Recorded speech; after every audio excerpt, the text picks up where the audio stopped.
Hello everyone, friends, little boxers. We're happy to be with you again. Today we have a very interesting topic, a practical work on the boxing bag. Today we'll be showing more and explaining what leads to what. We'll show a lot of preparatory exercises today, which are necessary both for beginners and going forward for professionals as well. There are a lot of questions about working on the bag. A lot of questions specifically about the mechanics of bag work, what it's connected to, where it all comes from, and why you need to do it this way and no other. Now, let's move on to practice.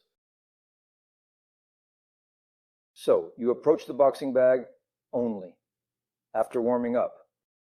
Once you've stretched well and dynamically and prepared all your body parts for striking technique. The very first and simplest preparatory exercise is pushing the bag. So how do you push it? Why do you need to do this? The thing is, you need to understand the mass of the equipment. This bag here, for example, weighs 90 kilograms. So it's suitable for average training. It's dense enough. I mean, this bag, well, you can confidently use it with both beginners and professionals. So push all with both hands. Gradually switch to one hand.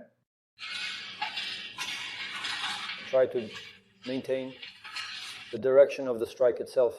In other words, the mechanics of your push, when the bag swings back, will simply show you what's right and what's wrong.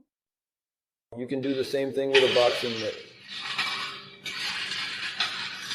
Try to push it out evenly and always apply pressure to it so that the pressure starts from your fist all the way through the push. This is the foundation of the punch. In other words, you also need to know how to push it correctly. So, look, when you push, you need to press against the bag. It should show you, how should I put it? This is the exact direction of your punch. You shouldn't press it like this, in this direction. You meet it and control the punch. This is your working area. Right here, right here. See that? It's fine. You're bracing with your hip, yes. Your hip is already engaged, your leg is already working because you're leaning into the bag. I'll say it again. This may seem simple, but it's the foundation. How you apply pressure to the bag. More, press into the bag even more. That's it. See how it pushes you back in return? There, that's already better. You can put more pressure on it. More. Now look. Here, you need to raise your hands. There, you're holding it. And don't let your hands let it come back. Here too, you need to maintain a straight line, so to speak. You just need to learn how. That's all. So, I'll say it again. It seems simple. Try to repeat it. With even more tension. That's it. See, it's starting to slip. It gives you 90 kilograms. It just doesn't know how. Try to hold him in one of your stances. But try to hold it in your own stance.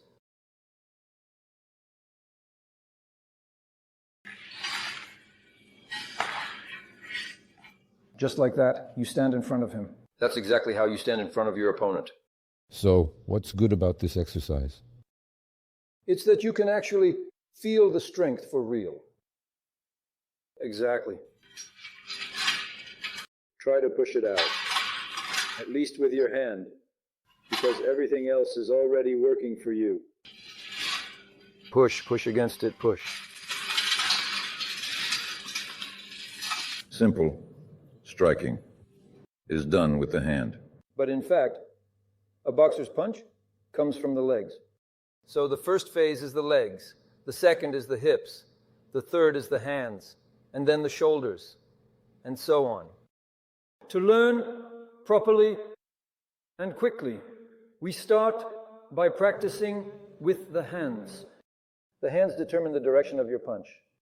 In other words, this is the very first thing that will help you understand how your body behaves.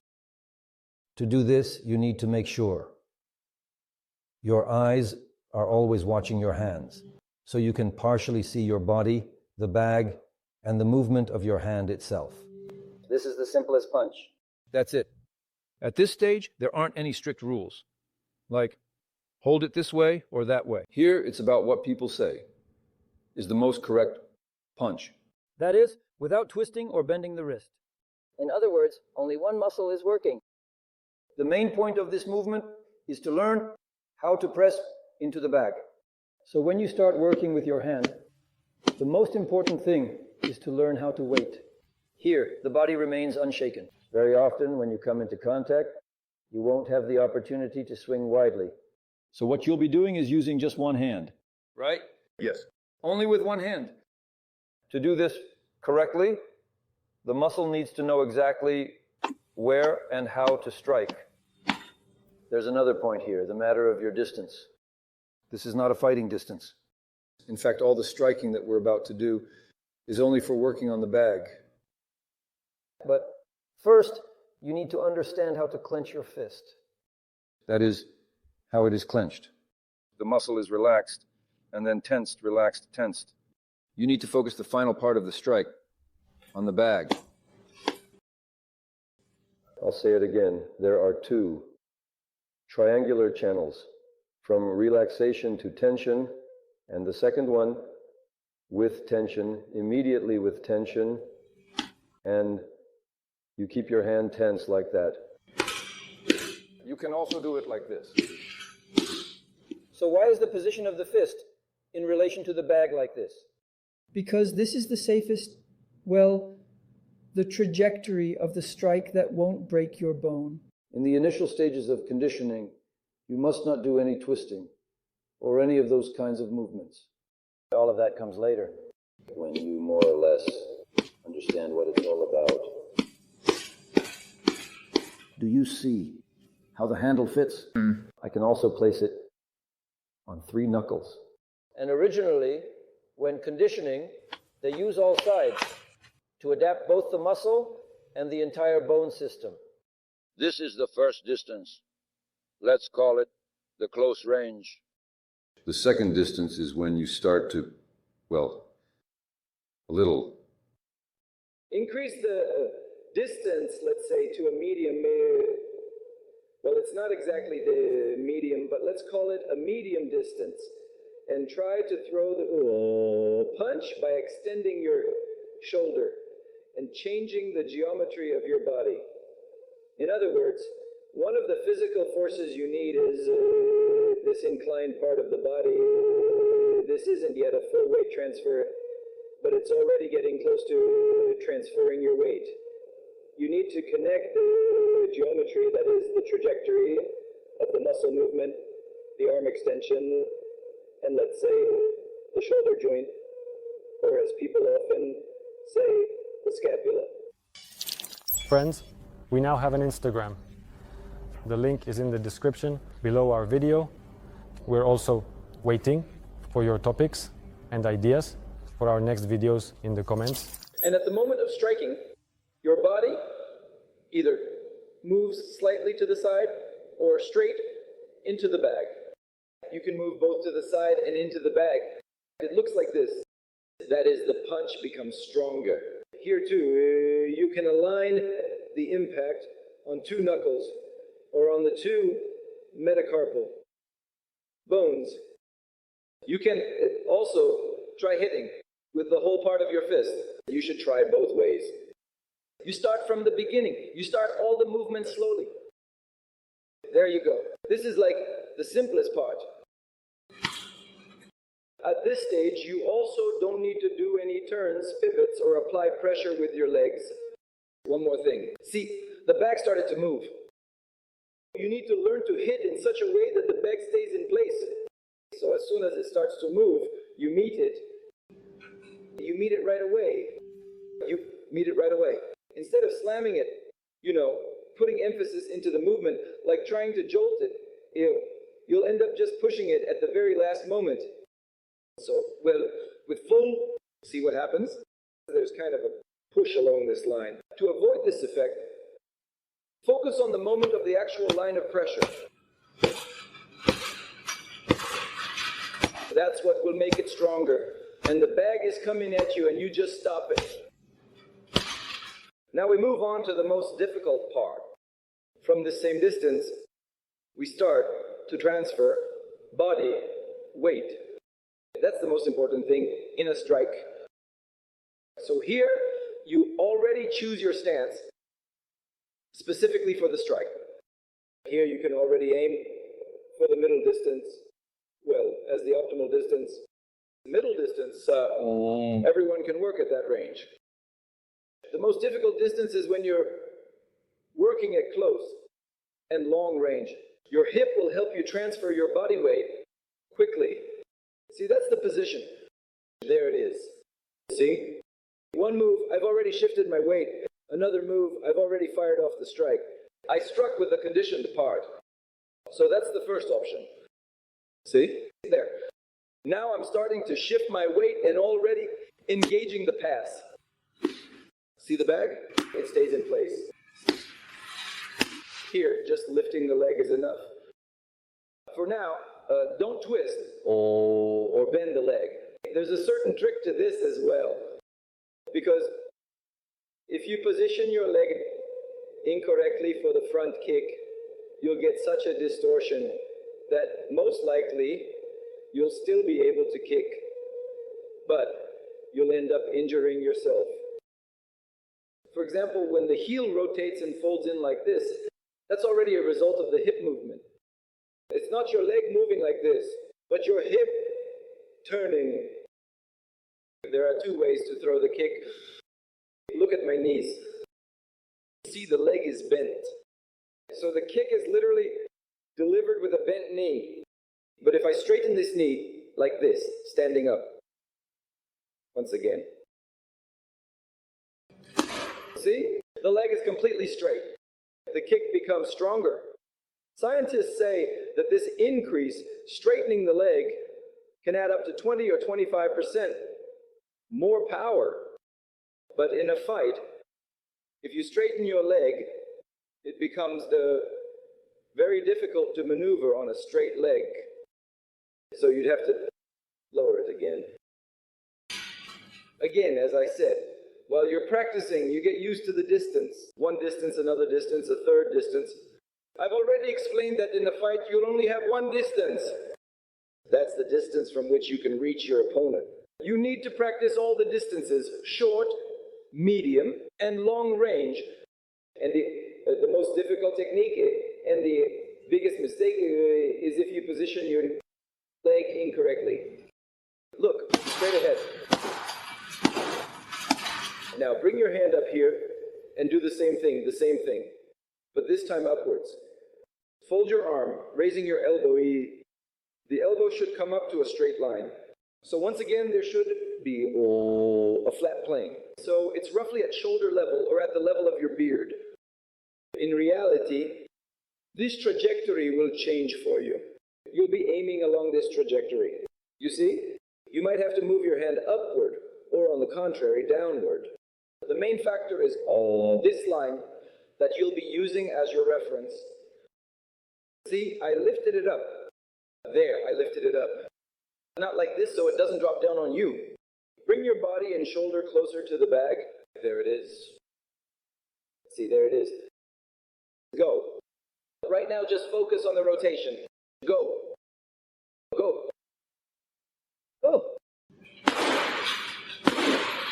Try straightening your knee.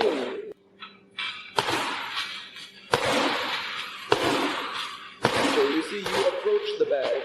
Why did you step closer? To increase in order to specifically. Yes, to increase the power of the strike. That's right. But look, here's the thing. The moment you transfer your body weight, so you shift your weight to the middle. You need to shift it onto this leg. Basically, that's it now. But if you lean too much, you'll have to move away afterwards. So that's why, well, you kind of slide off from the center. Don't stop the strike right here, because then you have to twist it further, over-rotate it. That way you'll throw yourself off balance, you'll just spin around. Yes, the most important thing is to twist your hip on the free leg. There you go. The body just a little bit, yes, right here. This is also part of your...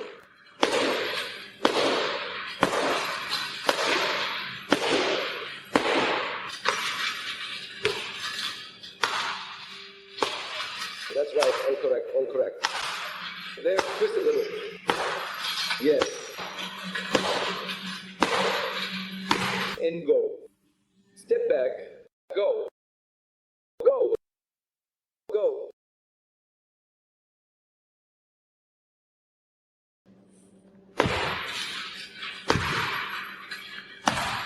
Now look, don't stomp your foot on the floor. That is, your foot should kind of slide. Sliding, how it slides. It pushes off. That's the most important part. Push her. If at the very last moment you stomp your foot on the floor, your energy won't go into your hip, it'll go into the floor, into this movement. Yes, you need to push off to kind of explode a little. The hip makes you shift your body weight. If you don't use your hip, you'll barely shift your weight. It'll just be limited. But this way you put all of it, all your weight into it. The next strike flows right out of it. So if you drive it here, everything is already set up for the strike. See? You run in the opposite direction. 1 and 1. See, again, it's your body mass and the push off with that leg. Here, it's a little different, but still the same idea. That's why the right punch and the left punch are set up differently.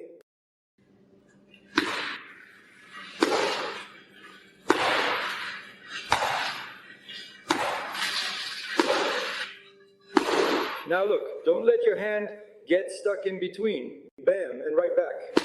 Right back. There you go. There you go.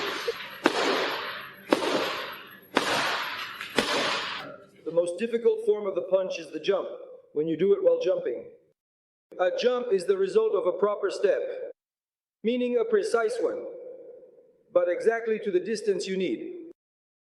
1, and you can pull in closer. You can hold it. 1, and the jump. And the jump. The jump is done by pushing off with both feet. You really need to rehearse each of these parts so thoroughly that later in a fight, well, while you're working with the bag at this distance, you memorize. You memorize everything.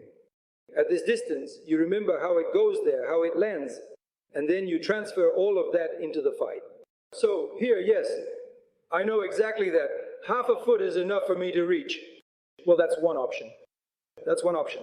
You see, half a foot is enough. I know for sure.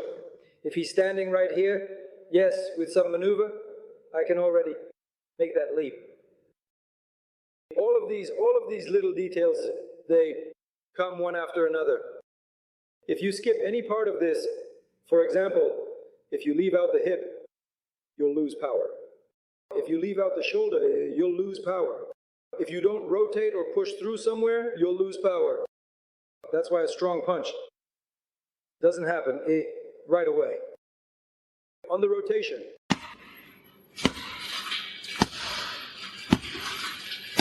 From below. From below is the most explosive, because here you need to drive the energy upward. So the geometry of the push changes a bit. Not like a straight punch, but go from the bottom up. That's the push. And it's the same here. There's no forward movement here. You need to have this forward movement. Guys, don't try too hard. At first, you don't need to put in too much effort. Like I said, it will come gradually.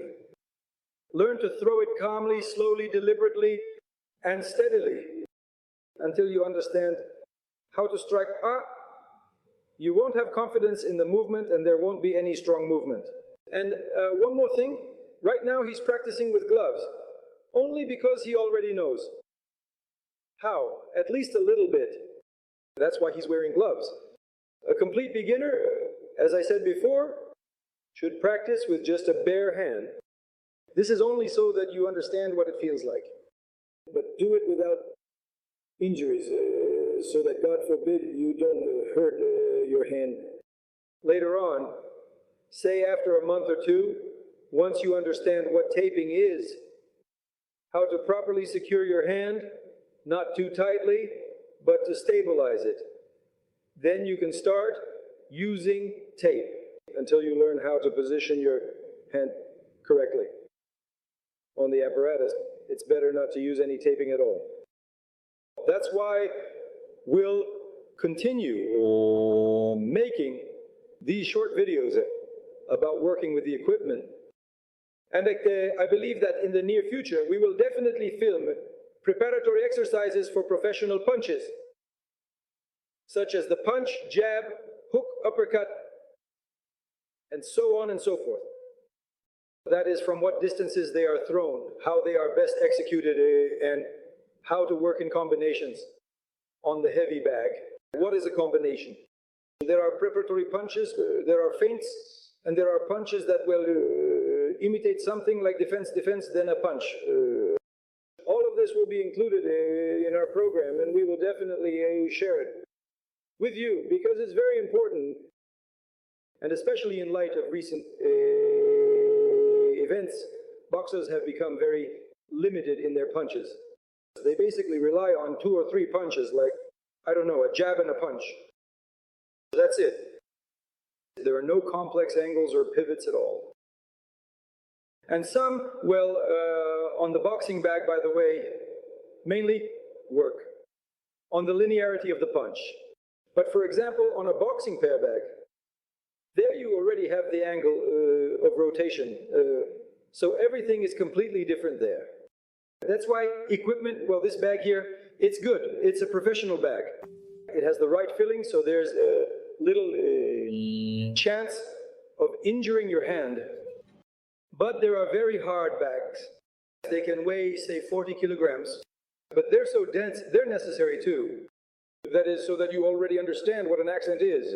The hardness itself, when you hit the bag, you have to tense your hand. The harder the bag, the more you have to tense your hand so it doesn't get injured. With those, it's best not to hit at all without wrapping your hands. And ideally, yes, you should use gloves. So stay with us. Keep following us. And we'll do our best to share everything most useful and necessary, including things you can't find on the internet yet. Because unfortunately, well, let me just explain about Soviet classics. That is, the Soviet classics, it was in 15 republics, a lot of styles were considered. From these styles, only the very best was chosen for the overall boxing school. That's why, well, in different regions, things were explained a bit differently and done a bit differently. But the essence, nevertheless, was the same. That is, to bring the boxer to sharp, strong, and powerful punches. And so on. Thank you all for watching. Like the video and subscribe to our channel. See you soon.